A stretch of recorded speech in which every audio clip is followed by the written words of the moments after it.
Zoom మీటింగ్కి చేరి వచ్చిన దేవుని బిడ్డలందరికీ పేరు పేరున వందనాలు తెలియచేస్తున్నాం. ఉదయకాల సమయంలో ప్రార్థనతో మనము కూడికను ప్రారంభించుకుందాం.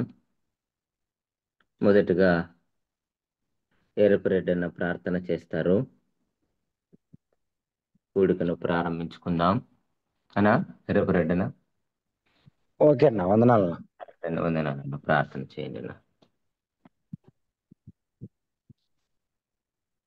ప్రేమ నమ్మకం కలిగిన మా గొప్ప తండ్రి, మహాపరిశుద్ధుడా, మీ నామానికి స్తోత్రాలు తండ్రి. మహిమగల రాజా, జీవాధిపతి, కరుణా సంపన్నుడా, అద్వితీయుడా, మా స్తుతులకు పాత్రుడా, మా ఆరాధనలకు యోగ్యుడా, నమ్మదగిన దేవా, మహిమ ఘనత ప్రభావములు మీకు ఆరోపిస్తున్నాం తండ్రి. నిన్నటి వారము మమ్మల్ని నేటి వారిగా జ్ఞాపకం చేసుకుని సజీవులుగా ప్రాణప్రాప్తులుగా ఉదయకాలమునే తండ్రి మీ పాద సన్నిధిలో చేరి మీ నామాన్ని జ్ఞాపకం చేసుకునే భాగ్యం ఇచ్చినందుకై కృతజ్ఞతలు తండ్రి. నీతిమంతుని జ్ఞాపకం చేసుకున్నట్టు ఆశీర్వాదకరం. దేవా ప్రభా, మరి నరుని కష్టము చేత ఆశీర్వాదం ఎక్కువ కాదని మీరు సెలవిచ్చారు. మహోన్నతుని చాటును నివసించేవాడే సర్వశక్తిని నీడను విశ్రమించేవాడని ప్రభా, మీ పాద సన్నిధిలో మా తండ్రి మేము చేరి మీ మాటలు విని వాటి ప్రకారం మా జీవితాలను చక్కబెట్టుకోవడానికి మీరిచ్చిన ఈ అనుకూలమైన సమయాన్ని బట్టి స్తోత్రాలు తండ్రి.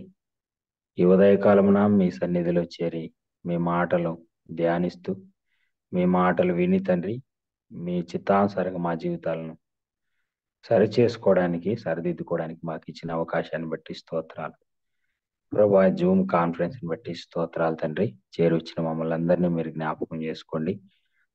పాట పాడుతున్న మీ దాసుని, వాక్యం అందిస్తున్న మీ దాసుని బలపరచునైనా మీ దీవెని చేత నింపమని వేడుకుంటున్నాను. నడిపిస్తున్న మీ దాసుని గోపాలను కూడా దీవించమని ప్రార్థన చేస్తున్నాం. ప్రతిరోజునైనా ఈ విధంగా ఈ యొక్క మా ప్రభా తండ్రి మరి జూమ్ కాన్ఫరెన్స్ ద్వారా కలుసుకునే భాగ్యం మీరు మాకు అనుగ్రహించారు.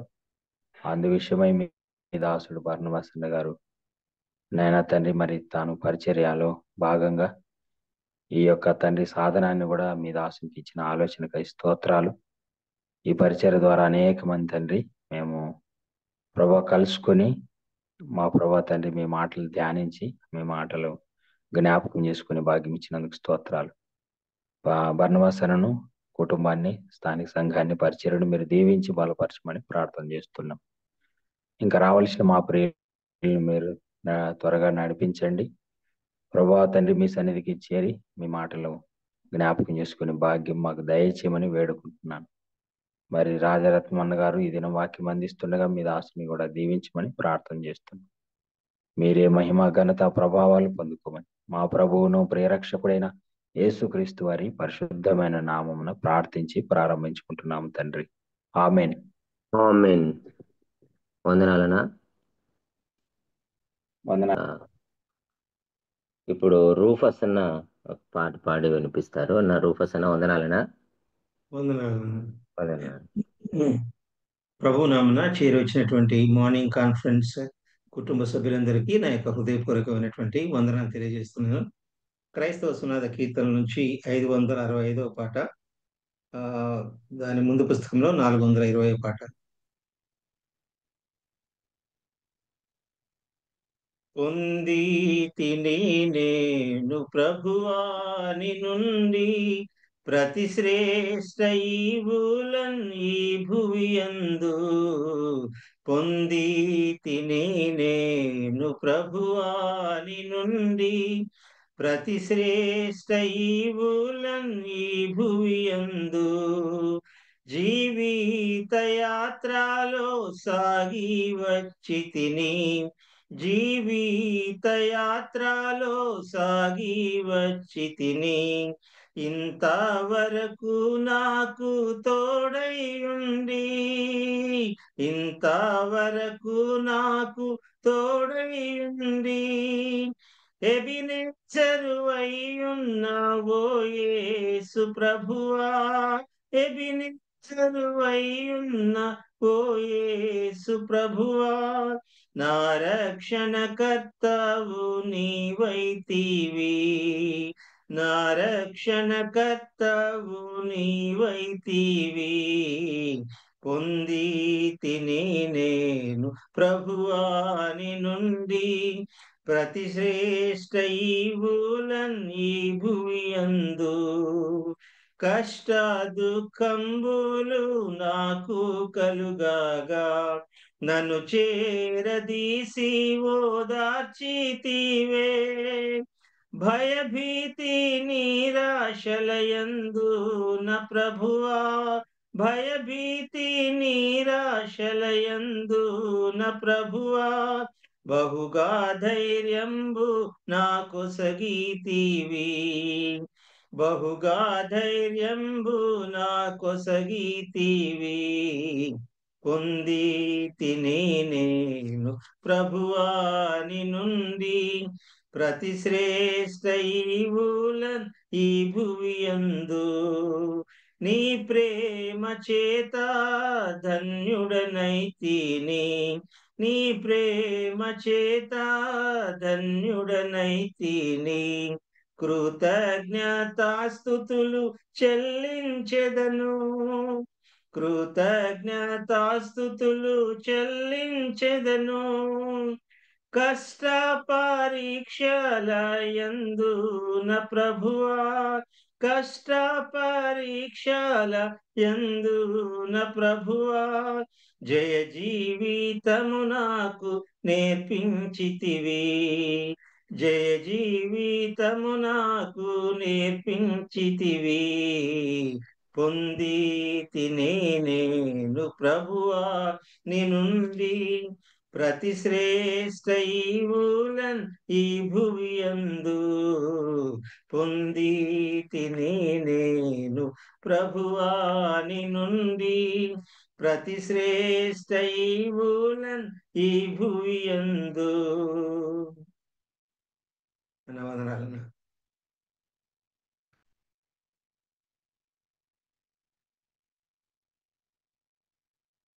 వాక్యం కంటే ముందు జాన్ పాలన్న ప్రార్థన చేస్తే రాజరత్నం అన్న గారు వాక్యాన్ని అందిస్తారు. జాన్ పాలన.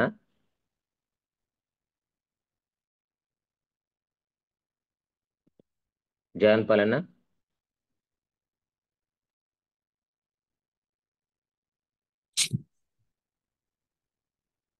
వాక్యం కొరకు ప్రార్థన చేయండి.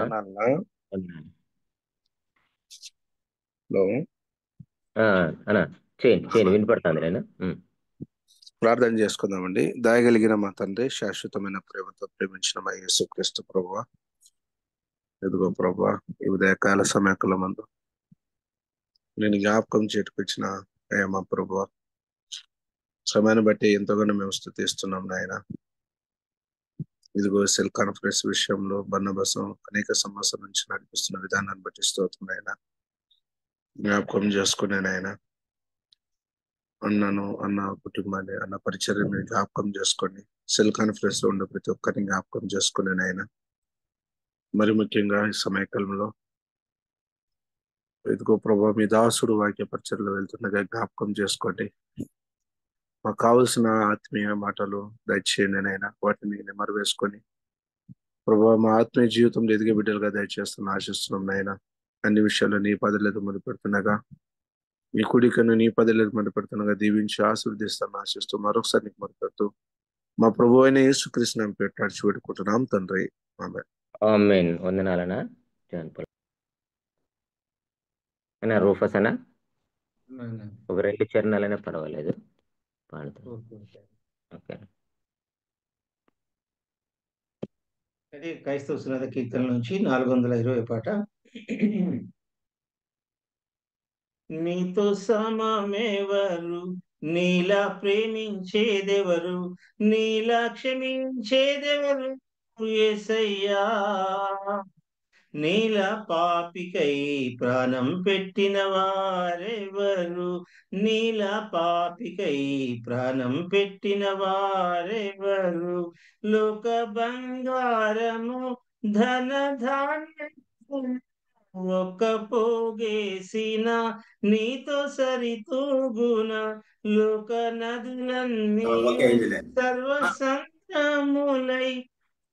ఒక్కటై ఎగసిన నిన్ను తాకాగలవా? లోక సౌఖ్యాలన్నీ ఒక చోట కుమ్మరించిన నీవిగా చాలిన దేవుడవు. నీతో సమమెవరు? నీలా ప్రేమించేదెవరు? నీలా క్షమించేదెవరు? యేసయ్యా, నీలా పాపికై ప్రాణం పెట్టిన వారెవరు? నీలా పాపికై ప్రాణం పెట్టిన వారెవరు?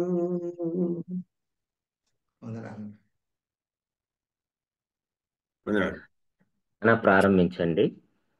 ఓకేనా?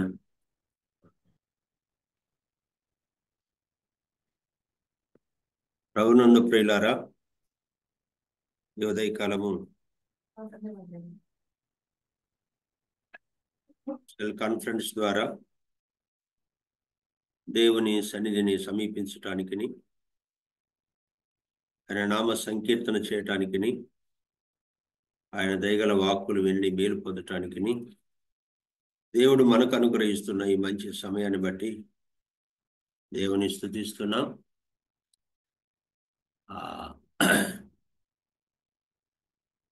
ఈ రీతిగా దేవుని సన్నిధిని సమీపిస్తున్నా మీ అందరికీ మన ప్రభువును రక్షకుడైన యేసుక్రీస్తు వారి ప్రశస్త నామమున శుభాభివందనాలు తెలియజేస్తున్నాను. ఉదయకాలము దేవుని పరిశుద్ధ గ్రంథములో నుండి యోహాను సువార్త 1వ అధ్యాయము 35వ వచనం నుంచి 42 వచనాల వరకు చదువుకుందాం. మరునాడు మరలా యోహానును అతని శిష్యులలో ఇద్దరును నిలుచుండగా అతడు నడుచుచున్న యేసు వైపు చూచి, ఇదిగో దేవుని గొర్రెపిల్ల అని చెప్పాను. అతడు చెప్పిన మాట ఆ ఇద్దరు శిష్యులు విని యేసును వెంబడించిరి. యేసు వెనుకకు తిరిగి వారు తన్ను వెంబడించుట చూచి, మీరేమి వెతుకుచున్నారని వారిని అడుగగా, వారు, రబీ, నీవెక్కడ కాపురం ఉన్నావని ఆయన అడిగిరి. రబీ అని మాటకు బోధకుడని అర్థం. వచ్చి చూడుడని ఆయన వారితో చెప్పగా వారు వెళ్ళి ఆయన కాపురమున్న స్థలమును చూచి ఆ దినమున ఆయన యొద్ద బస చేసిరి. అప్పుడు పగలు రమారమి 4 గంటల వేళాయను. యోహాను ఆ మాట విని ఆయనను వెంబడించిన ఇద్దరిలో ఒకడు సీమోను పేతురు యొక్క సహోదరుడైన అంద్రెయ. ఇతడు మొదట తన సహోదరుడైన సీమోనును చూచి, మేము మెస్సియాను కనుగొంటిమని అతనితో చెప్పి యేసు నద్దకు అతన్ని తోడుకొని వచ్చెను. మెస్సియా అనే మాటకు అభిషక్తుడని అర్థం. యేసు అతని వైపు చూచి, నీవు యోహాను కుమారుడవైన సీమోనువు, నీవు కేఫా అనబడదు అని చెప్పాను. కేఫా అన్న మాటకు రాయి అని అర్థం.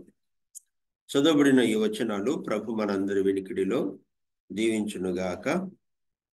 ప్రభునందు ప్రియులారా, ఈ ఉదయకాలము మనం చదువుకున్న ఈ వచనాల్లో యేసును వెంబడించిన ఇద్దరు శిష్యులు, అందులో మొదటి వ్యక్తి అంద్రెయ, రెండవ వ్యక్తి సీమోను లేదా పేతురు.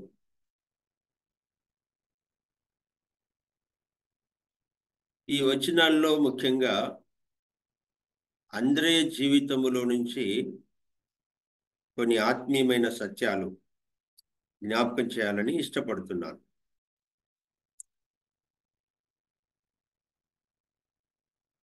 ప్రభు అయిన యేసు క్రీస్తు వైపు చూచి ఆయనను వెంబడించిన శిష్యులు, ఆయనతో బస చేసిన శిష్యులలో ప్రాముఖ్యంగా మొట్టమొదట అంద్రెయను మనం చూస్తా ఉన్నాం.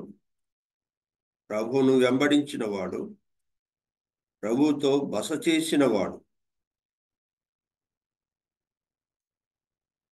ఇక్కడ మనం చూస్తాం కదా 39వ వచనంలో ఇక్కడ ఏమన్నాడు? యేసు 38 యేసు వెనుకకు తిరిగి వారు తన్ను వెంబడించుట చూచి మీరేమి వెతుకుచున్నారని వారిని అడగగా వారు రబ్బీ అనగా బోధకుడా, నీవు ఎక్కడ కాపురం ఉన్నావని ఆయన అడిగిరి. రబి అనే మాటకు బోధకుడని అర్థం. వచ్చి చూడడని ఆయనతో వారు చెప్పగా, వారు వెళ్ళి ఆయన కాపురమున్న స్థలము చూచి ఆ దినము ఆయన యొద్ద బస చేసిరి. ఆయన యొద్ద బస చేసిరి అనగా సహవాసం. ఆయనను వెంబడించారు. ఆయనను వెంబడించాడు అంద్రెయ. తర్వాత ఆయనతో సహవాసం చేశాడు, బస చేశాడు. ఆయనతో సహవాసం చేయటం వల్ల ప్రభువులో ఉన్న ప్రభావం ఏంటో అందరికి అర్థమైపోయింది. ఆయనతో ఉండగా, ప్రభువుతో ఉండగా ఆ ప్రభావం అందరి జీవితాన్ని ఆశ్చర్యరీతిగా మలిచివేసింది. ప్రియులారా, అంద్రెయ బెత్సయిదా వాడు. 44వ వచనంలో మనం చూస్తాము.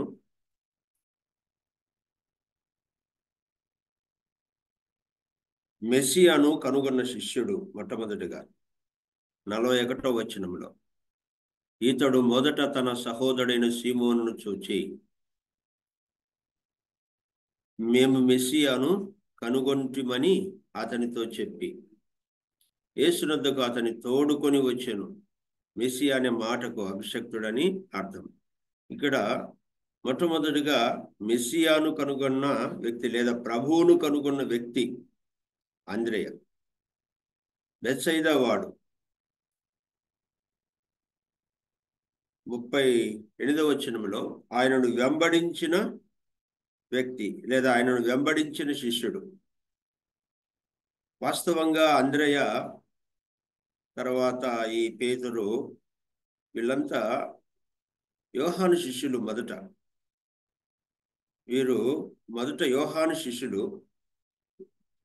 తర్వాత ప్రభువును కనుగొన్నారు, ప్రభువును వెంబడించారు. ఆ వెంబడించిన వారిలో మొట్టమొదటి వ్యక్తి అంద్రెయ అని మనం చూస్తా ఉన్నాం. అంద్రెయ మెస్సియాను కనుగొన్నవాడు లేదా ప్రభువును కనుగొన్న శిష్యుడు, ఆయనను వెంబడించిన శిష్యుడు, ఆయనతో బస చేసిన శిష్యుడు. ప్రభువుతో ఉండగా ఆ ప్రభావం ఆ వ్యక్తిని ప్రభావితం చేసింది. ఇక్కడ మనం చూస్తాం మత్తయి సువార్త 10వ అధ్యాయము 2వ వచనంలో యేసు ప్రభు వారి శిష్యుల యొక్క జాబితాను జ్ఞాపకం చేస్తూ 10వ అధ్యాయము మత్తయి సువార్త 10వ అధ్యాయం 2వ వచనంలో ఆ 12 మంది అపోస్తుల పేర్లు ఏవనగా, మొదట పేతురనబడిన సీమోను, అతని సహోదరుడు అంద్రెయ.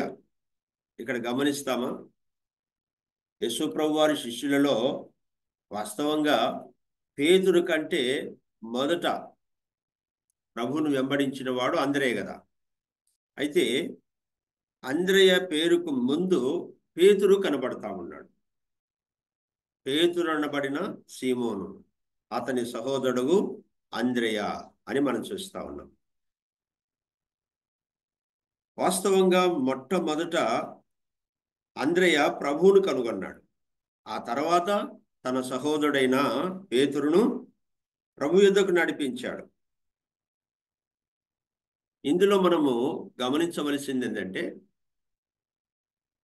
అంద్రెయ యొక్క ఆత్మీయ జీవితంలో ఎంత తగ్గింపు అనేది మనం గమనిస్తా ఉన్నాం.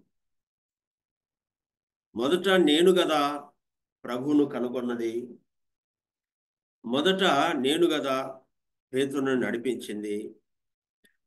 మరి నాకంటే ముందుగా పేతురు పేరు కనబడతా ఉంది, పేతురు పేరు వినబడతా ఉంది. వాస్తవంగా అంద్రెయ కంటే కూడా పేతురు బైబిల్ గ్రంథములో పేతురు అనబడినటువంటి ఆ పేరు ఎక్కువగా మరి మనం చూస్తాం, ఎక్కువగా కనపడతాయి. అయినా అంద్రెయ యొక్క ఆత్మీయత ఎంత లోతుగా ఉందో మనం చూడాల. అంద్రెయలో ఉన్నటువంటి ఆ దీనత్వం, అంద్రెయలో ఉన్నటువంటి ఆ యొక్క ఆ దీన మనస్సు ఎంత గొప్పదిగా ఉందో మనం చూడాలి. అంద్రెయ తన సహోదరుడు అనగా తన తర్వాత ప్రభువును వెంబడించిన వాడు. పేతురు ఎక్కువగా ప్రభు పనిలో వాడబడుతున్నప్పుడు నిజంగా అంద్రెయ సంతోషించినవాడు. అంద్రెయ సంతోషించాడు. మొదట నేను కదా నిన్ను ప్రభువును పరిచయం చేసింది, ప్రభువును పరిచయం చేసింది నేనే కదా నీకు. కాబట్టి నేను కనబడాలా, నేను వినబడాలా అన్నటువంటి మనస్తత్వం లేదు ఆయనలో. అది మనం గ్రహించాలి. నాకంటే వెనకాల వచ్చినా కూడా నా సహోదరుడు బాగా వాడబడుతున్నాడు, పరిచర్యలో ప్రభు పనిలో వాడబడుతున్నాడు అన్న మనస్తత్వం వీళ్ళ చాలా మందిలో లేదు కదా. చాలా మందిలో లేదు. వెనకాల వచ్చినటువంటి వ్యక్తి ఆత్మీయంగా ఎదుగుతున్నప్పుడు లేదా ప్రభు పనిలో బలంగా వాడబడుతున్నప్పుడు ఒక రకమైనటువంటి ఫీలింగ్, ఒక రకమైనటువంటి ఆత్మీయ ఏమంటారు ఆ యొక్క అసూయ అనేది చాలా మందిలో కనబడుతుంది. కానీ అంద్రెయ జీవితంలో అలా కనబడటలేదు. అంద్రెయ తనకంటే వెనకాల వచ్చిన వారైనా సరే ప్రభువును ఆయన పరిచర్యను గొప్ప చేస్తున్నారు, అంతే చాలు అని తృప్తి పడిన వాడు అంద్రెయ. వాస్తవంగా ప్రియులారా, యోహాను సువార్త 3వ అధ్యాయం 30 వచనంలో చూడండి. యోహాను సువార్త 3వ అధ్యాయం 30 వచనం, నా వెనుక ఒక మనుష్యుడు వచ్చుచున్నాడు, ఆయన నాకంటే ప్రముఖుడు గనుక నాకంటే ముందటివాడాయనని నేనెవరిని గురించి చెప్పితునో ఆయనే ఈయన. ఎవరు అంటున్నారు ఈ మాట?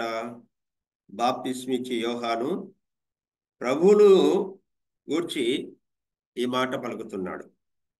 మరునాడు యోహాను యేసు తన యొద్దకు రాగా చూచి, ఇదిగో లోక పాపమును మోసుకొని పోవు దేవుని గొర్రెపిల్ల, నా వెనుక ఒక మనుషుడు వచ్చుచున్నాడు, ఆయన నాకంటే ప్రముఖుడు.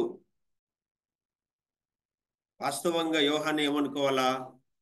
నా వెనకాల వచ్చిన వాడు, నా తర్వాత వచ్చిన వాడు కదా, నాకంటే గొప్పవాడా ఏమన్నా? నాకంటే ఆత్మీయుడా? ఈ దినాల్లో ఇట్లాంటి ఆలోచన, ఇట్లాంటి ధోరణి కలిగిన వారుగా ఉన్నారు అనేక మంది సేవకుల్లో, పరిచారకుల్లో, ప్రభువును వెంబడిస్తున్న వారిలో. నాకంటే వెనకాల వచ్చినవాడు, నాకంటే వెనక ప్రభు నమ్ముకున్నవాడు, నాకంటే వెనకాల సేవకు వచ్చినవాడు, నా తర్వాత వచ్చినవాడు అన్నట్టుగా చాలా మందిలో అభిప్రాయం కలిగి ఉంటారు. ఇక్కడ చూడండి, మనం చూస్తాం యోహాను యేసు ప్రభు కంటే 6 నెలలు ముందుగా వచ్చినవాడు. ఇక్కడ ప్రభువును చూచి యోహాను అంటున్నాడు, నా వెనుక ఒక మనుషుడు వచ్చుచున్నాడు, ఆయన నాకంటే ప్రముఖుడు గనుక నాకంటే ముందటివాడాయనని నేను ఎవరిని గురించి చెప్పితునో ఆయనే ఈయన, నాకంటే ముందటివాడు. అంద్రెయ, పేతురు వీరిరువురు మొట్టమొదటిగా యోహాను శిష్యులని జ్ఞాపకం చేశారు. యోహాను యొద్ద నేర్చుకున్నవారు ఏం నేర్చుకున్నారు? యోహాను యొద్ద తగ్గింపు నేర్చుకున్నాడు కదా. యోహాను ఏమంటున్నాడు? నాకంటే ప్రముఖుడు, నాకంటే ముందటివాడు. వెనకల వచ్చిన వాటి గురించి, వెనకాల వచ్చినటువంటి ఆయనను గురించి యోహాను అంటున్నాడు, నాకంటే ముందటివాడు, నాకంటే ప్రముఖుడు. ఇది యోహానులో ఉన్నటువంటి ఆ యొక్క గొప్ప మనస్సు.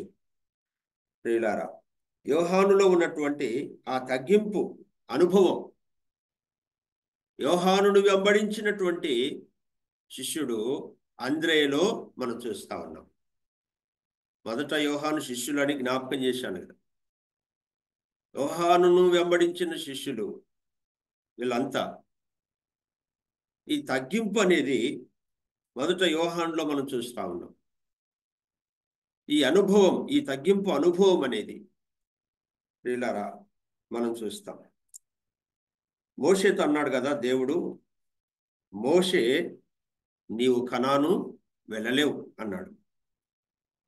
నీ పరిచారకుడైన యెహోషువ కనానులో ప్రవేశిస్తాడు అన్నప్పుడు మోషే అసూయపడలేదు కదా. మోషేతో ఏమన్నాడు?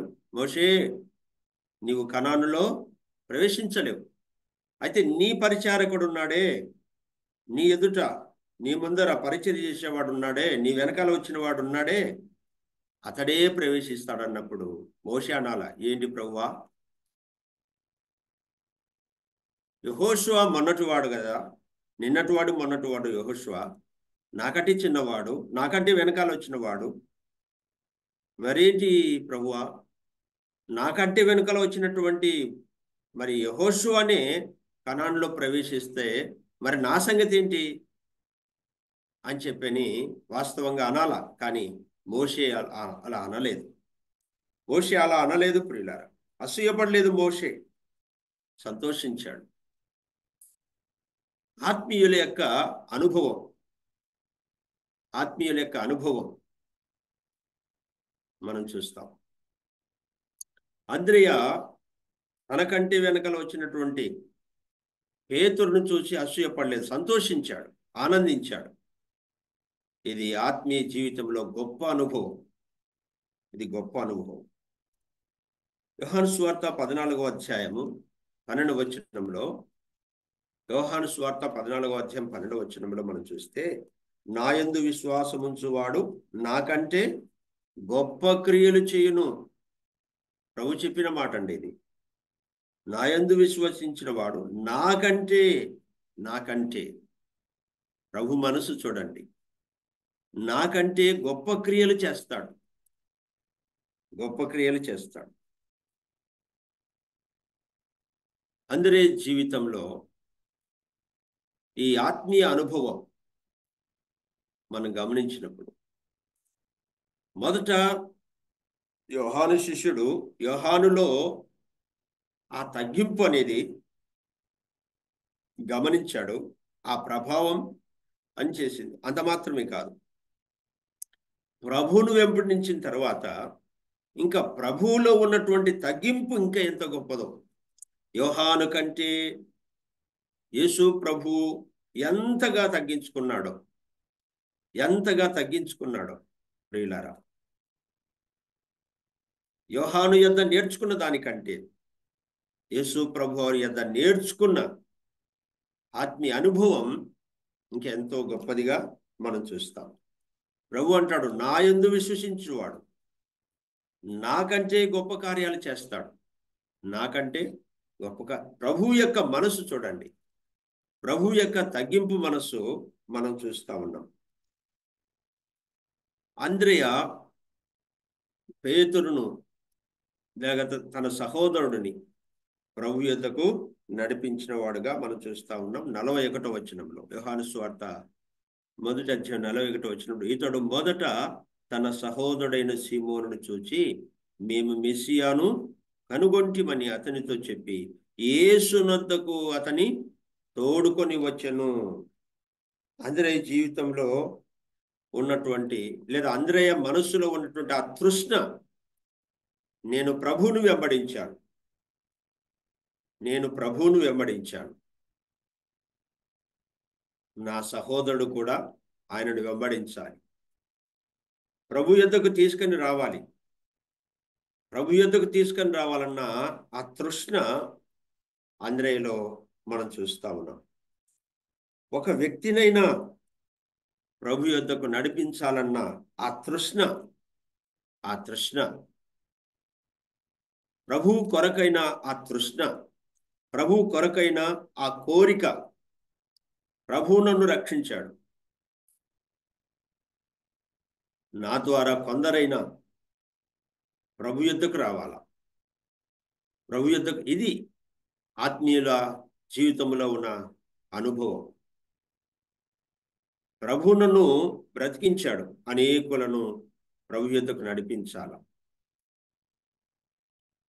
అనేకులను ప్రభు యొద్దకు తీసుకుని రావాలా ఉన్నటువంటి ఆత్మీయమైన తృష్ణ ఈ అంద్రేయలో మనం చూస్తాం. ప్రియులారా, యోహాను సువార్త 12వ అధ్యాయము 20వ వచనంలో ఒక మాట చూడండి. యోహాను సువార్త 12వ అధ్యాయం, యోహాను సువార్త 12వ అధ్యాయము 20వ వచనంలో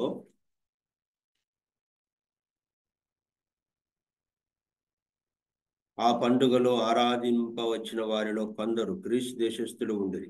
వారు గలిలయలోని బెత్సయిదా వాడైన ఫిలిప్పు నొద్దకు వచ్చి, అయ్యా, మేము యేసును చూడగోరుచున్నామని అతనితో చెప్పగా, ఫిలిప్పు వచ్చి అంద్రయ్యతో చెప్పాను.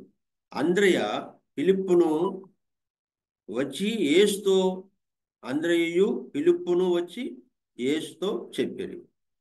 ఇక్కడ మనం గమనిస్తాము, అంద్రయ్య ఫిలిప్పు ఇద్దరు వారు జత పని వారుగా మనం చూస్తున్నాం. పేతురును ప్రభు యొద్దకు తీసుకురాక మునుపు నా యొక్క ఆలోచన ఏంటంటే, ఇక్కడ ప్రభు యొద్దకు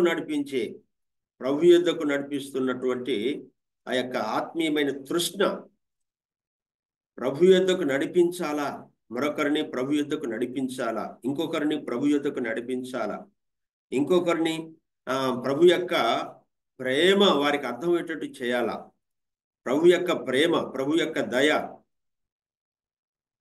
ఈ తృష్ణ ఇది ఎలా వస్తుంది అని అంటే, ఒకటే మాట యోహాను సువార్తలో మనం చదువుకున్నాం కదా. యోహాను సువార్తలో 39వ వచనంలో, మొదటి అధ్యాయము 39వ వచనంలో, ఆ రాత్రి ఈ అంద్రయ్య ప్రభువుతో బస చేశాడు. అది ప్రభువుతో బస చేశాడు, ప్రభువుతో సహవాసం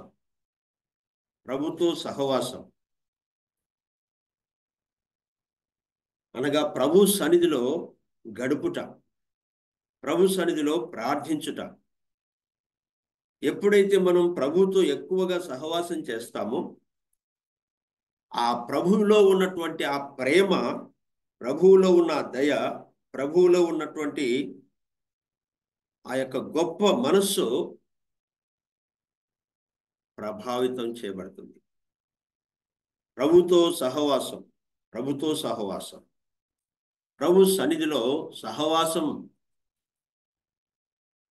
యోబు గ్రంథం 22వ అధ్యాయం 21వ వచనంలో కదా, ఆయనతో సహవాసము చేసిన ఎడల నీకు సమాధానం కలుగును, మేలు కలుగును అని మనం చూస్తాం. దేవునితో సహవాస జీవితం, దేవునితో అనుసంధానం, దేవునితో అంటుకట్టబడిన జీవితం, నిత్యము దేవునితో, ప్రభువుతో అంటుకట్టబడిన జీవితం ఆత్మీయ జీవితాన్ని మలిచివేస్తుంది. ప్రియులారా, ప్రభు యొద్దకు నడిపించాలన్నటువంటి అపేక్ష మరి ఎక్కువ అవుతుంది. కాబట్టి ఉదయకాలం అంద్రయ్యలో ఉన్నటువంటి ఆ అపేక్ష, అంద్రయ్యలో ఆ తృష్ణ, ప్రభు యొద్దకు తీసుకొని రావాలా అన్నటువంటి ఆ తృష్ణ, ఆ ఆలోచన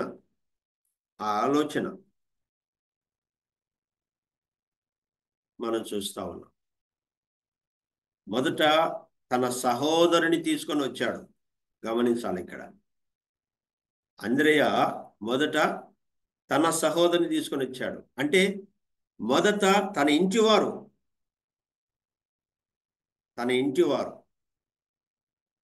ప్రభువును తెలుసుకోవాలా అన్నటువంటి అపేక్ష కలిగిన వాడు, తన ఇంటివారు. ఈవేళ చాలా మంది జీవితాల్లో మనం చూస్తాం, సొంతం కడుపున పుట్టినటువంటి పిల్లలు ఈవేళ రక్షణ పొందలేదు. కడుపున పుట్టిన పిల్లలే రక్షణ పొందలేదు.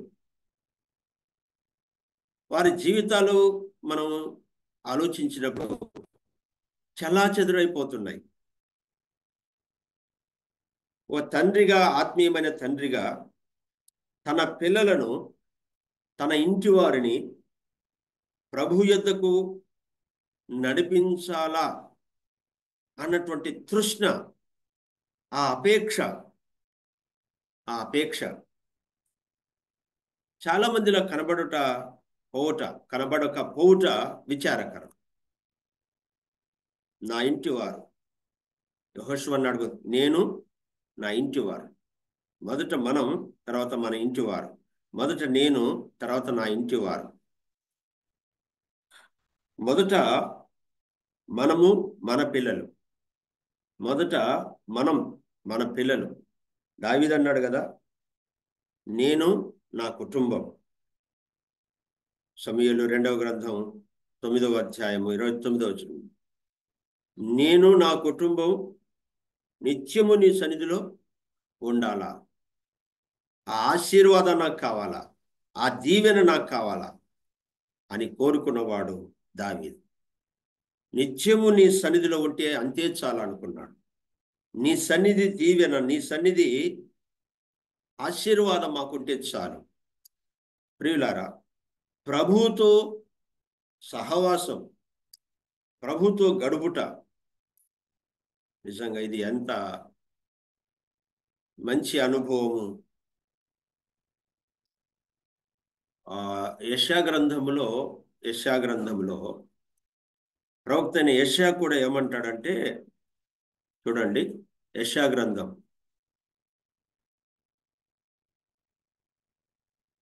యెషయా ప్రవక్త, నేనును యెహోవా నాకిచ్చిన పిల్లలను అనే మాట మనము చూస్తాం. ఎక్కడ? 8వ అధ్యాయం, యెషయా గ్రంథం 8వ అధ్యాయం 18వ వచనంలో చూడండి. ఇదిగో నేనును యెహోవా నాకిచ్చిన పిల్లలను సియోను కొండ మీద నివసించు సైన్యములకు అధిపతియగు యెహోవా వలన సూచనలను గాను మహత్కార్యములను గాను ఇశ్రాయేలీయుల మధ్య ఉన్నాము. ఎంత మంచి మాట ప్రియులారా. నేనును యెహోవా నాకిచ్చిన పిల్లలు, యెహోవా నాకిచ్చిన పిల్లలు, సైన్యములకు అధిపతియగు యెహోవాకు సూచనలుగా ఉన్నాం, మహత్కార్యములుగా మేము ఉన్నాం, లేదా సాక్షులంగా ఉన్నాం అన్నట్టుగా ఇక్కడ యెషయా మాట్లాడుతున్నాడు. నేనును యెహోవా నాకిచ్చిన పిల్లలు, ఆయనకు సాక్షులంగా ఉన్నాం, సూచనలుగా ఉన్నాం అని వ్రాస్తున్నాడు. అనగా సాక్షులంగా ఉన్నాం. నిజంగా యెషయాను చూస్తే ప్రభువును చూసినట్టు అన్నట్టు కదా, ఆ కుటుంబాన్ని చూస్తే ప్రభువును చూసినట్టు. ఈవేళ కూడా దేవుని దాసులంగా, దేవుని పిల్లలంగా, దేవుని సేవకులంగా మనల్ని చూస్తే ప్రభువును చూసినట్టుగా ఉండాలి. లోకానికి మనల్ని చూస్తే ప్రభువును చూచినట్టుగా ఆ ప్రభావం అనేది, ప్రభువులో ఉన్న ఆ ప్రభావం అనేది వెల్లడి కావాలా ప్రియులారా. ప్రభువును వెంబడించాం, ప్రభు పరిచర్య చేస్తున్నాం, ప్రభు కొరకు జీవిస్తున్నాం. ప్రభువులో ఉన్న ఆ ప్రేమ వెల్లడి కావాలి. ప్రభువులో ఉన్నటువంటి ఆ మనస్సు, ప్రభు యొక్క మనస్సు, ఆ దీన మనస్సు, ఆ తగ్గింపు మనస్సు ప్రభావితం కావాలా. అనేకులను ప్రభావితం చూపాల అనేకులను. యెషయా ప్రవక్త మాట్లాడుతూ, నేనును యెహోవా నాకిచ్చిన పిల్లలను, ఆయనకు సూచనలుగా ఉన్నాం. సూచన మనల్ని చూస్తే ప్రభువును చూచినట్టుగా. చాలా మంది తెలియని వారు అన్యులు అంటారు, అదిగో వాళ్ళు ప్రభు వాళ్ళు అంటుంటారు. వాళ్ళు అదిగో వాళ్ళు వాళ్ళు వాళ్ళకి తెలియదు వాస్తవంగా. ఒక ఆయన అంటాడు ప్రభు వచ్చినాడు అంటుంటారు. ప్రభు వచ్చినాడు. లోకం మనలో ప్రభు ఉన్నాడు అని గమనించగలిగినటువంటి ఆత్మీయ జీవితం ఎలా వస్తుందంటే అదిగో ప్రభువుతో సహవాసము చేయటం వల్ల, ప్రభువుతో సహవాసం చేయటం వల్ల ప్రభు యొక్క మనసు ఏందో మనకు అర్థమవుతుంది. ఇది యోహాను సువార్తలోనే 13వ అధ్యాయంలో, యోహాను సువార్త 13వ అధ్యాయం 21వ వచనం నుంచి చూస్తాం. యేసు ఈ మాటలు పలికిన తర్వాత ఆత్మలో కలవరపడి, మీలో ఒకడు నన్ను అప్పగించునని మీతో నిశ్చయముగా చెప్పుచున్నానని రూఢిగా చెప్పాను. ఆయన ఎవరిని గురించి ఇలాగూ చెప్పాను అని శిష్యులు సందేహపడుచు ఒకరి తట్టు ఒకరు చూచుకొనుచుండగా, ఆయన శిష్యులలో యేసు ప్రేమించిన ఒకడు యేసు రొమ్మున ఆనుకొనుచుండెను. యేసు ప్రేమించిన శిష్యుడు యేసు రొమ్మున ఆనుకొనుచుండెను. ఆనుకున్న శిష్యుడు ఎవరు? ఆనుకున్న శిష్యుడు యోహాను కదా. ఇక్కడ ముగ్గురు శిష్యుల యొక్క ప్రస్తావన చెప్తున్నాడు. ముగ్గురు శిష్యులు. ఆనుకున్న శిష్యుడు యోహాను. రెండో వ్యక్తి ఆ పైన చెప్పాడు కదా, ఎవరిని గురించి ఇలాగూ చెప్పాను, ఒకడు నన్ను అప్పగించిన శిష్యుడు, యేసు ప్రభువును అప్పగించిన శిష్యుడు ఇస్కరియోతు యూదా. ఆనుకున్న శిష్యుడు యోహాను. ఇంకొక శిష్యుని గురించి కూడా చెప్పాడు 24వ వచనంలో. గనుక ఎవరిని గురించి ఆయన చెప్పానో అది తమకు చెప్పుమని సీమోను పేతురు అతనికి సైగ చేసెను. సీమోను పేతురు అబద్ధమాడిన శిష్యుడు. ప్రభువును వెంబడించిన శిష్యులలో ముగ్గురు శిష్యుల యొక్క ప్రస్తావన ఇక్కడ కనబడుతుంది. ఒక వ్యక్తి ఏమో ప్రభువును అప్పగిస్తున్నాడు, ఒక వ్యక్తి ఏమో లేదా ఒక శిష్యుడేమో ప్రభు మీద ఆనుకొనుచున్నాడు, ఇంకొక శిష్యుడేమో అబద్ధమాడుతున్నాడు. అప్పగించే శిష్యులు,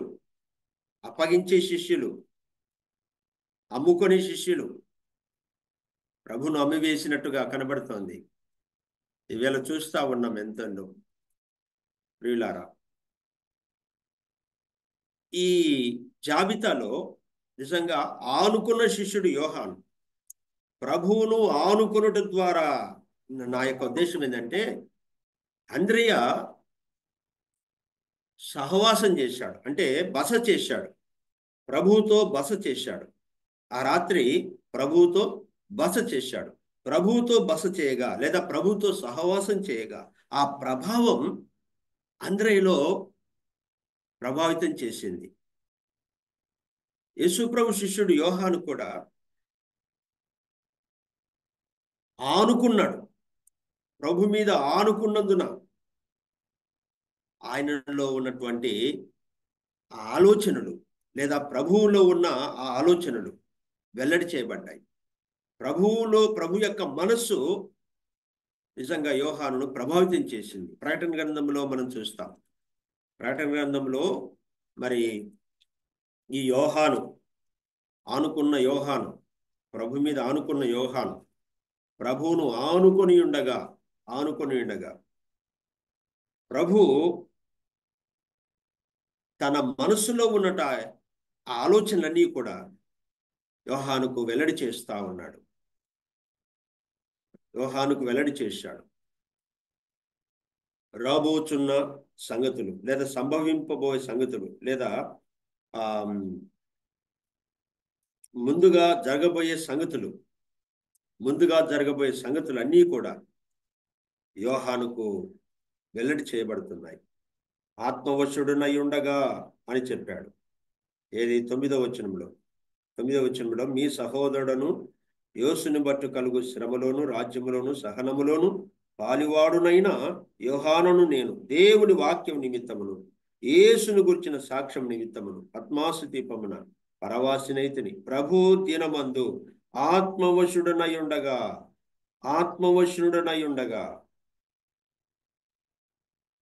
యోహాను ఆత్మవశుడై ఉన్నాడు. అంటే ప్రభువులో మమేకమై ఉన్నాడు, ప్రభువుతో మమేకమై ఉన్నాడు, ప్రభు మీద ఆనుకొని ఉన్నాడు. ఆనుకొని ఉండగా బయలుపరుస్తా ఉన్నాడు జరగబోయే సంగతులను గురించి. ఇదే యోహాను సువార్తలోని మనం చూస్తాం. పరిశుద్ధాత్మను గురించి మరి జ్ఞాపకం చేస్తూ రాస్తూ ఏమన్నాడు, ఇదిగో నేను వెళ్ళిపోవచ్చున్నాను. ప్రభు అంటాడు, నేను వెళ్ళిపోవచ్చున్నాను, ఆదరణకర్తను మీ యొద్దకు పంపిస్తాను. ఆదరణకర్త ఆయన వస్తాడు. ఆయన వచ్చి పాపమును గురించి, తీర్పును గురించి ఒప్పింప చేస్తాడు.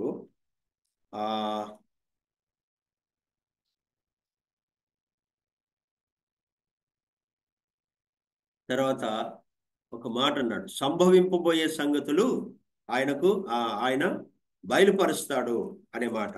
ఇది యోహాను సువార్తలో, యోహాను సువార్త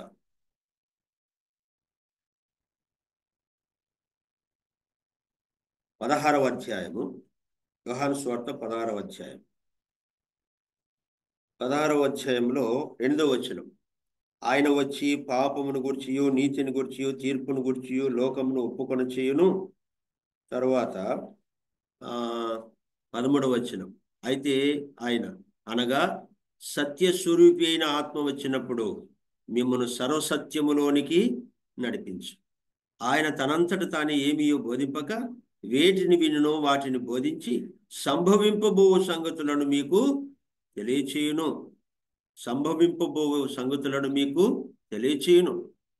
ఆత్మ, పరిశుద్ధాత్మ ప్రభు వెళ్ళిపోతూ ఆత్మను పంపాడు, పరిశుద్ధాత్మను పంపాడు, ఆదరణకర్తను పంపాడు.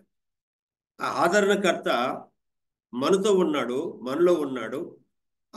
మనము మమేకమై ఉన్నాం, ఆయనలో మనం ఉన్నాం. ఆయన మనలో ఉన్నాడు, ఆయన మనతో ఉన్నాడు.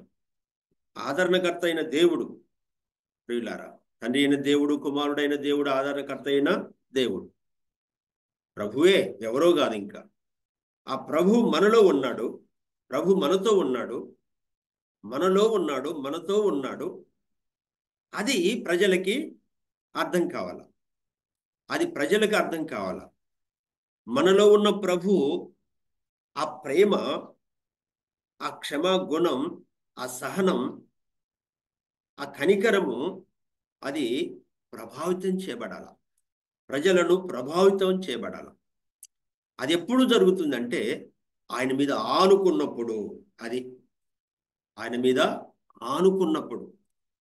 ఆయన మీద ఆధారపడితే, ఆయనను ఆనుకుంటే నిజంగా ప్రియులారా ప్రభు యొక్క ప్రభావం అనేది ప్రభావితం చేయబడుతుంది. 12 సంవత్సరాలుగా రక్తస్రావంతో బాధపడుతున్నటువంటి ఆ స్త్రీ ప్రభువును కనుగొన్నది, ప్రభు దగ్గరికి వచ్చింది. ప్రభు యొక్క వస్త్రపు చెంగు ముట్టగానే ప్రభువులో ఉన్నటువంటి ఆ ప్రభావము ఆమెను ప్రభావితం చేసింది. ఆమెలో ఉన్న రోగం అంతా 12 సంవత్సరాలుగా బాధపడుతూ కృంగిపోతూ ఉండగా ఆ రోగము వెడలిపోయింది. అంటే ప్రభు యొక్క వస్త్రపు చెంగు ముట్టగానే ప్రభువులో ఉన్న ఆ ప్రభావం ఆమెను ప్రభావితం చేసింది కదా. ప్రియులారా, మనం ప్రభువుతో ఉండగా, రాత్రి అంద్రయ్య ప్రభువుతో బస చేశాడు, ప్రభువుతో ఉండగా ప్రభు యొక్క ఆ మనస్సేంటో అంద్రయ్య జీవితాన్ని ప్రభావితం చేసింది. అనేకులను ప్రభు సన్నిధికి నడిపించాలా, మొదట నా ఇంటి వారిని ప్రభు సన్నిధికి నడిపించాలా అన్న తృష్ణ కలిగిన వాడు అంద్రయ్య. తనకంటే వెనకాల వచ్చిన వారు ప్రభు పనిలో, ప్రభు పరిచర్యలో బలంగా వాడబడుతూ ఉంటే అంద్రయ్య ఆనందించాడే గాని అసూయపడిన వాడు కాదు. అంద్రయ్య జీవితంలో ఉన్న ఆత్మీయమైన సత్యాలు ఎన్నో ఉన్నాయి ప్రియులారా. ఉదయకాలము సమయాన్ని బట్టి కొంత మనం ఆలోచన చేస్తూ ఉన్నాం. అంద్రయ్య మొదట ప్రభువును కనుగొన్నవాడు. అంద్రయ్య తర్వాతనే మిగతా వారంతా. అంద్రయ్య కంటే తన వెనకల వచ్చిన వాడు ప్రభు పరిచర్యలో, ప్రభు పనిలో బలంగా వాడబడుతున్నప్పుడు నిజంగా అంద్రయ్య ఆనందించాడే గాని, సంతోషించాడే గాని అసూయపడినట్లుగా లేదు. ఆత్మీయుల యొక్క అనుభవం ఇది. కాబట్టి ఉదయకాలం ప్రభు పిల్లలమైన మనం, దరిదాపు మనం అందరం ప్రభువును సేవిస్తున్న వారం, ప్రభు సేవకులం, ప్రభు పనివారం, ప్రభువును వెంబడిస్తున్న వారం. ప్రియులారా, ప్రభు యొక్క మనస్సు ఎరిగి, ప్రభు యొక్క మనస్సు ఎరిగి మనం పని చేసినప్పుడు, లేదా ప్రభు యొక్క ప్రేమను వెల్లడి చేసినప్పుడు, ప్రభు యొక్క దయను వెల్లడి చేసినప్పుడు అనేకులు ప్రభు యొద్దకు రాగలరు. ప్రభు యొద్దకు రాగలరు. ప్రభు యొద్దకు నడిపించిన అనుభవం, ప్రభు యొద్దకు నడిపించాలన్న ఆ ఆశ, ప్రభు యొద్దకు నడిపించాలన్న అతృష్ణ అనేది ఉంది, మనలో ఉంది. అందుకే మనం ప్రభు సేవకు వచ్చాం, ప్రభు పరిచర్యకు వచ్చాం, ప్రభు పని చేస్తున్నాం. ప్రభు యొద్దకు నడిపించాలంటే ఎక్కువగా ప్రభువుతో సహవాసం చేయాల, ప్రభుతో సహవాసం చేయాలి. ఆ తృష్ణ, ఆ ఆలోచన మనలో అధికం కావాలా. రెండవది, మన ఇంటి వారు ప్రభు సన్నిధికి రావాలా, ప్రభు కొరకు జీవించాల. ఆ తృష్ణ మనలో ఉండాల, ఆ తృష్ణ మనలో ఉండాల. కయ్యనుతో మాట్లాడుతూ దేవుడు ఏమన్నాడు? కయ్యను, నీ తమ్ముడైన హేబేలు ఎక్కడున్నాడు అన్నాడు కదా. హేబేలు ఎక్కడున్నాడు? కయ్యను అన్నాడు, నేనేమన్నా కావాలి వాడినా అన్నాడు కదా. ఆదికాండం 4:9 కయ్యను, నా తమ్ముడికి నేనేమన్నా కావలివాడనా?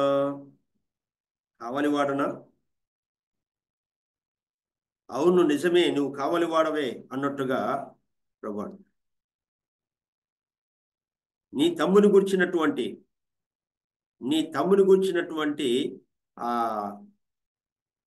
ఆ యొక్క విషయాలు, లేదా నీ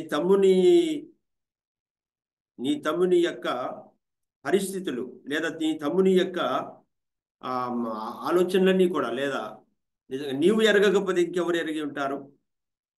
నీ తమ్ముని రక్షించవలసిన వాడవు, లేదా నీ తమ్ముని కాపాడవలసిన వాడవు, నీవే కాజేస్తావంటే ఏంటి ఇది అన్నట్టుగా దేవుడు కయ్యనుతో మాట్లాడాడు. నిజమే ప్రియులారా, ఈవేళ మనల్ని కూడా ప్రభు ప్రశ్నించినప్పుడు, మన ఇంటి వారిని గురించిన ఆ ప్రస్తావన వచ్చినప్పుడు, నీ ఇంటివారు, నీ రక్త సంబంధికులు, నీ గ్రామ ప్రజలు, నీవు సేవ చేస్తున్న ఆ స్థలములో, ఆ ప్రాంతంలో ఉన్న ప్రజలు, వాళ్ళు రక్షించబడకపోతే నిజంగా ప్రభు మనల్ని కూడా ప్రశ్నిస్తాడు. అవును, నిన్నెందుకు అక్కడ ఉంచాను? ఆ ఇంటిలో ఎందుకు నిన్ను ప్రత్యేకంగా ఏర్పాటు చేసుకున్నాను? ఎందుకు నిన్ను సేవకు పిలిచాను అడిగినప్పుడు నిజంగా మనం కూడా ఆ విషయానికి వస్తే జవాబు దొరకకపోతే తలదించుకోవాల్సిందే. కావలివాడవా? నిజం కావలివారమే. ఇది ఒక మనకు సవాలుగా ఉంది. ముమ్మాటికి ఇది నిజం ప్రియులారా. ప్రభు యొద్దకు నడిపించవలసిన బాధ్యత మనలో ఉంది. ప్రభు యొద్దకు నడిపిస్తామా? నరకానికి పంపిస్తామా? ప్రభు యొద్దకు నడిపించే అనుభవం కలిగి ఉన్నామా? లేదా నరకానికి పంపించే ఆత్మీయ జీవితంలో దిగదారిన స్థితిలో మనం ఉందామా? ఏదో మన పని ఏంటి, మన పరిచర్య ఏంటి? యోహాను సువార్త 4:39 కదా, ఆ స్త్రీ యొక్క మాటను బట్టి యూదులలో అనేకులు ఆయన యందు విశ్వాసం ఉంచారు. ఒక సామాన్యురాల ద్వారా ప్రజలు ప్రభు యొద్దకు నడిపించబడుతున్నారు. ఇచ్చిన సాక్ష్యాన్ని బట్టి మనం దేవుని సేవకులం, ప్రభు సేవకులం, ప్రభు పనివారం. మనం ఎంతమందిని ప్రభు యొద్దకు నడిపిస్తున్నాం ఆలోచన చేయాలి. రాజులు 2వ గ్రంథం 5:4 చెప్పినట్టు ఆ చిన్నది చెప్పిన మాటను బట్టి నయమాను శుద్ధుడయ్యాడు. ఉదయకాలం సేవా జీవితం అనేది సవాల్తో కూడినదిగా ఉంది. ప్రియులారా, ప్రభు మనల్ని నడిపించాడు, అనేకులను ప్రభు యొద్దకు నడిపించాలి. ప్రభు మనల్ని ప్రేమించి ప్రాణం పెట్టాడు, మనము కూడా ప్రాణం పెట్ట బద్ధులమై ఉన్నామని యోహాను సువార్త మొదటి పత్రిక 3:16 అంటాడు. ఆయన మన నిమిత్తము తన ప్రాణము పెట్టాను. ఇందులో ఆయన ప్రేమ ఎంత గొప్పదో మనకు అర్థమవుతుంది కదా. ఆయన మన మీద ఎట్టి ప్రేమ చూపెను అన్నాడు మొదటి వచనంలో. ఎట్టి ప్రేమ చూపెను. చూడండి, ఎట్టి ప్రేమ చూపాడండి. ఎలాంటి ప్రేమ చూపాడు? ప్రభు మన ఎడలో చూపిన ప్రేమ ఎలాంటిది? ప్రభు మన ఎడలో చూపిన ప్రేమ ఏంటిది? ఆలోచించేద్దాం. ఆయన ఇంతగా మనల్ని ప్రేమించి మన కొరకు ప్రాణం పెట్టాడు, మన కొరకు రక్తము ధారపోశాడు. మరణించి సమాధి చేయబడి తిరిగి లేచిన ఆ ప్రభు యొక్క ప్రేమను అనేకులకు వెల్లడి చేద్దాం. ఆ మనస్సు అనేకులకు వెల్లడిపరుద్దాం. ఆ రీతిగా మన సేవా జీవితంలో, మన ఆత్మీయ జీవితంలో మనం ముందుకు సాగునట్లు ప్రభు తన కృపను చూపునుగాక. ప్రభు ఈ మాటలు మన వెనుకిడిలో దీవించునుగాక. ఆంధ్రేయ జీవితం నుండి అనేక మనం విన్నాం. ఇటు శ్రేష్టమైన సంగతులను వివరించిన దైవ సేవకులు రాజరత్నం అన్న గారికి ప్రత్యేకమైన వందనాలు తెలియజేస్తున్నాం. మరి ప్రార్థన చేసుకుందాం. ఆదినారాయణ ప్రార్థన చేస్తే.